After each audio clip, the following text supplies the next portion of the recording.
Hey everybody, Matt Cowell with Struttinbuck here.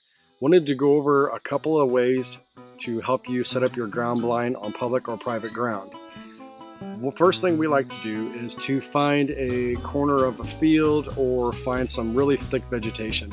By that I mean look for that tree that has that large overhanging branch.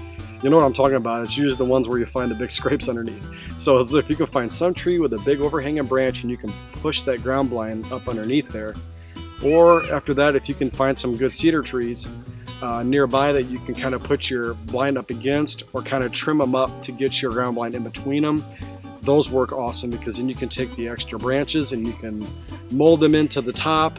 You can lay them in front, on the sides, anything you can do to get them to stick inside there, and the strings that are on the blind, or get them to lay over it to help, tuck it in. Or you can look for like some Russian olive bushes or anything like that you can kind of really help you conceal and hide that blind. Another point we like to try to make on this is never face your blind to the sun. By that I mean a good rule of thumb is to face it either straight north or straight south. Understood if you're on a field edge, you got the sun rising over here and this is where you want that blind to be, that you're going to have some sun coming in one corner of the blind. Well, what you can do is when you find those trees that you can tuck into, tuck it far enough back that whenever your blind is open, that the morning sun or evening sun doesn't shine in that blind.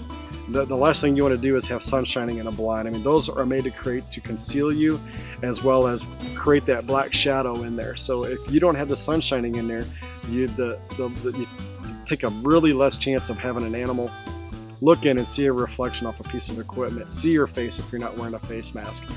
This is just a very good thing to always consider and always remember, to never have the sun going directly into the blind where you're sitting. These are two good points. I hope they help you guys out, and we look forward to seeing your success. For more on this, please check out whitetailexperience.com.